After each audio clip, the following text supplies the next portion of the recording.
안녕하십니까. 황태순TV의 황태순입니다. 오늘 2020년 3월 1일 3일절입니다. 태극기 다셨죠? 네, 태극기 다시기 바랍니다. 네, 그런 가운데 오늘 이정현 전 대표가 서울 영등포 을에 출마 선언을 했습니다.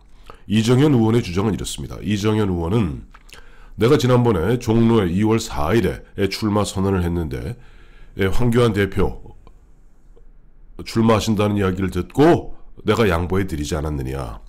지금 대한민국 국회가 있는 영등포 을이야말로, 여의도동이죠. 영등포 을이야말로 사실상 우리나라의 또 정치 1번지, 입법부 1번지인데, 그렇다면 영등포 을에서 물론 지금 미래통합당의 박용찬 전 MBC 기자죠. 박용찬 대변인이 이제 공천이 확정됐습니다.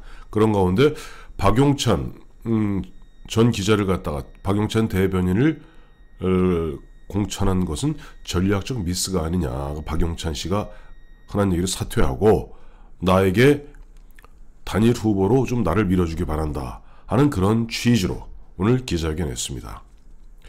그러면서 보니까 황교안 대표 쪽하고는 무슨 얘기가 있었던 것 같아요. 얘기가 있는 가운데 김영호 공관위에서 박용찬 대변인을 후보로 결정하게 되니까 이정현 의원 입장에서도 더는 기다릴 수 없다 하고 아마 보면 출마 선언을 한 것 같습니다. 그 모습을 보면서 저는 이정현 의원이 보면은 사실은 그 박근혜 대통령 시절에 당시 새누리당 당대표 하지 않았습니까? 기억하시겠습니다만은 그때 그 한참 총선 이후에 새누리당이 2당이 되고 다음에 국회 입법권을 갖다가 야당에 넘겨준 상태로서 당대표 했습니다. 당대표 했는데 그때 보면 단식도 하고 뭐 이렇게 저렇게 했는데 뭔가 좀 스무스하지 못하는 가운데 결국 박근혜 대통령 탄핵 소추되게 되고 박근혜 대통령 탄핵되게 되고 이정현 의원도 그때 이제 당을 떠나게 됩니다. 무소속으로 있는데 사실은 지금 보면은 순천이죠. 지역구가 순천인데 지금 무소속이 되었던 또 보면 무슨 보수 야당이 되었건 순천에서는 사실 재선 4선에 도전하게 되는데 어렵죠. 그래서 이제 고향에서 이제 고개 꾹뻑 숙이고 이제 떠납니다. 떠나서 얼마 전에 종로 출마 선언했다가 이번에 황교안 대표 종로 출마 선언하니까 밀려나서 이번에 영등포 을에 도전하는 것 같습니다.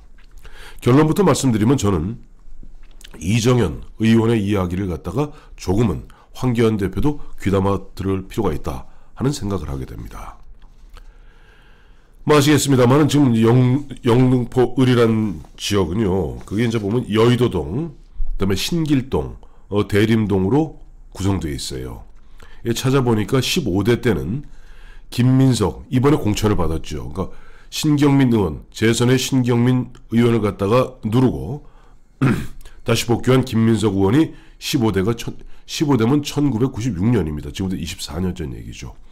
김민석 씨가 그 당시에 최영환 의원을 꺾었고 16대 때 그 2000년에는 또 김민석 씨가 당시 한나라당 정병원 후보를 꺾고 재선을 했습니다. 그리고 이제 17대는 권영세 의원이 거기서 이겼고 한나라당입니다. 18대도 권영세 의원이 이겼습니다. 근데 19대면 2012년입니다. 2012년에 이제 신경민 의원이 권영세 후보를 꺾고 첫 번째 배지를 달고 20대 때 또 신경민 후보가 권영세 후보를 꺾고 빠지 재선을 하게 되었어요. 그러다 보니 최근에 김민석이 2번, 권영세가 2번, 신경민이 2번 한 지역으로 팽팽한 지역입니다. 팽팽한 지역인데 지금 보면 박용찬 대변인 같은 경우 저는 직접적으로 만난 적은 없습니다만은 MBC 기자 시절에 굉장히 당차고 보면 옳은 고든 소리였고 요즘 MBC하고 다릅니다. 그런 민한 기자였죠. 그리고 정치에 이제 뛰어들어서 이번에 영등포 을에 공천을 받았는데 갑자기 뜬금없이 이정현 의원이 나타나서 자 자리 비켜라. 굉장히 당혹스러울 겁니다. 그런데 이런 측면도 우리가 생각해 봐야 돼요. 지금 그 지역은 앞서 말씀드린 대로 이제 영등포, 을지역 같은 여의도동, 신길동, 대림동인데 신길동, 대림동 쪽은 전통적으로 좀 호남 인맥들도 많고 조금 보면 좀 성향 자체가 민주당 계열이죠. 민주당 계열인데 이 이정현 의원 같은 경우는 58년 개회때인데 2004년에 처음에 이제 광주 서울에 나와서 한번 졌고 뭐 게임도 안 되죠 그때는. 2008년에는 비례대표 박근혜 당시 의원 몫으로 비례대표를 갖다 빠질 처음 답니다. 그리고 2014년이면 박근혜 대통령 박근혜 정부 시절입니다. 그때 박근혜 정부 시절에 홍보수석, 정무수석 했고 2014년 730 보궐선거에서 전남 순천 곡성에서 빠지를 달았어요. 좀 기적 같은 일이죠.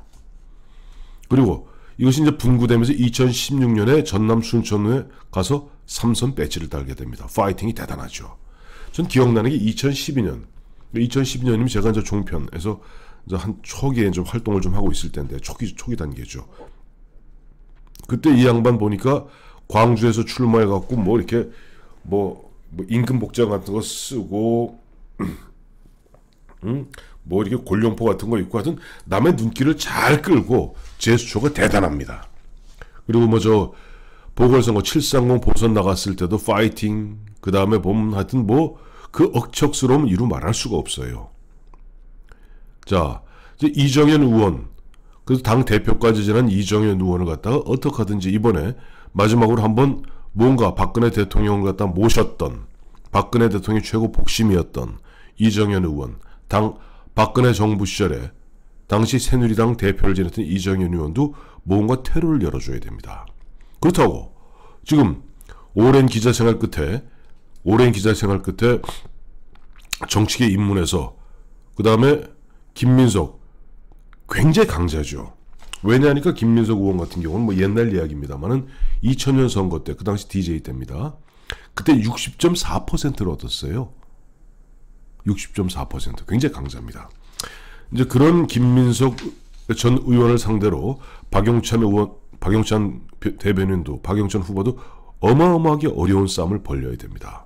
그런데 여기에서 이정현 후보가 무소속으로 나와 출마하게 되면 이정현 후보가 아무리 못 갖고 가도 5,000표, 10,000표는 안 갖고 가겠습니까? 그렇게 되면 박용찬 후보로 봐서는 흔한 얘기로 죽었다 깨도 못 이깁니다. 지금 1대1로 붙어도 김민석을 꺾을까 말까 합니다. 그 지역 자체가 앞서 말씀드린 대로 여의도동, 신길동, 대림동입니다. 호남세 강합니다. 자, 이 상태에서 이정현 무소속 그냥 나가게 만들고 박용찬 당에서 공천한 사람 어떻게 중간에 그만두라 그럽니까? 바로 이럴 때 우리가 2011년 당시 야당이던 민주당이 했던 그 방법을 우리가 다시 써야 됩니다. 기억하시겠습니다만은 2011년 그의 안철수 바람이 불죠. 오세훈 당시 서울시장이 갑자기 서울시장을 사퇴하면서 10월 26일 어떤 묘하게 11.6이네요. 2011년 10월 26일 서울시장 보궐선거가 있었습니다. 그때 민주당에서는 박영선 의원, 지금 중소기업 벤처부 장관하는 박영선 의원이 후보로 뽑혔고 외부의 바람을 한참 일으켜서 거의 여론조사는 50% 이상 나오던 안철수 씨가 갑자기 박원순 변호사한테 덜렁 양보하는 바람에 박원순이 막강한 강자가 됐습니다. 그때 그때는 한나라당이죠. 한나라당에선 나경원, 지금 동작 국회의원은 나경원 후보가 나서게 됩니다. 만만치 않죠. 그때 박영선, 민주당의 박영선과 안철수의 후원을 받고 있던 박원순이 야권 단일 후보 선출 국민 참여 경선을 벌이게 됩니다. 그래서 10월 26일 보궐선거일을 갖다가 23일 앞둔 10월 3일 날 장충체육관에서 경선을 벌이게 되죠. 뭐 그 과정은 뭐 생략하고요.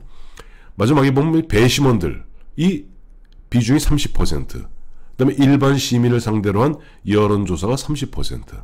그다음에 현장에서 이 선거인단이죠. 선거인단, 공무원 선거인단의 현장 투표가 40%. 그래서 박원순 후보가 52.15%를 얻고 박영선 후보가 45.57%를 얻어서 대략 6%포인트를 박원순 후보가 승리한 가운데 단일 후보가 됩니다. 이게 박원순 후보가 결국 나경원 후보를 갖다 꺾게 되죠. 그리고 박원순 씨가 그로부터 지금 9년째 서울시장을 하고 있는 겁니다. 그렇습니다. 지금 제가 황태순 TV를 통해서 여러 차례 말씀드렸습니다만 현재 분위기 2006년 노무현 정부 4년차에 있었던 지방선거 분위기하고 크게 다르지 않습니다.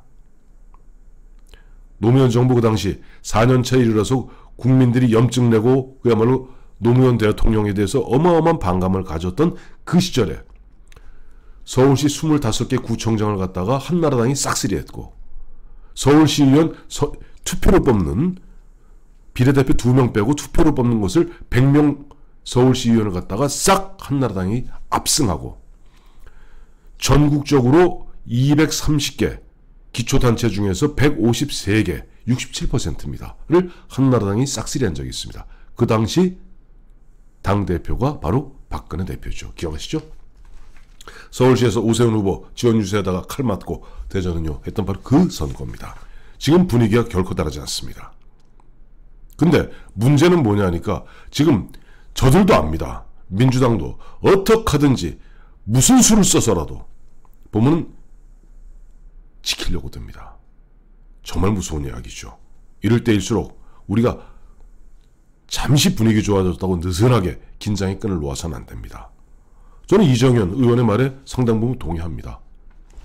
나름대로 보면 우리 황교안 대표가 종로에서 축을 잡고 그다음에 저쪽 남쪽에는 나경원 의원이 지금 동작에서 축을 잡고 또 이쪽 저쪽 왼쪽에 오세훈 광진에서 축을 잡고 있으면은 딱 좋으네요. 이쪽에 보면 김태우 전 수사관 저쪽 서쪽에서 축을 잡고 여기에 여의도가 포함되어 있는 영등포 을에서 뭐 단촐하게나마 뭐 서울시장만 야권 단일 후보 선출을 위한 국민 참여 경선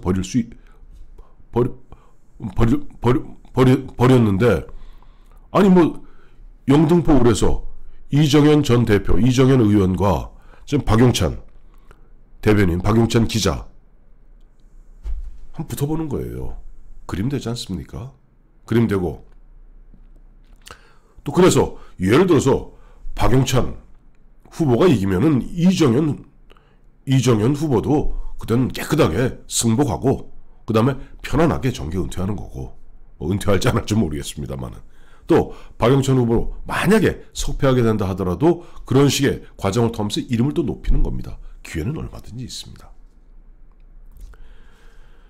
저는 박용찬 후보, 이 후보를 결정하는 것은 김형호 공관위원장의 몫이라고 생각합니다. 그러나 그 이후에 후보가 결정된 다음에 예를 들어서 꼭 영등포 을 뿐이겠습니까?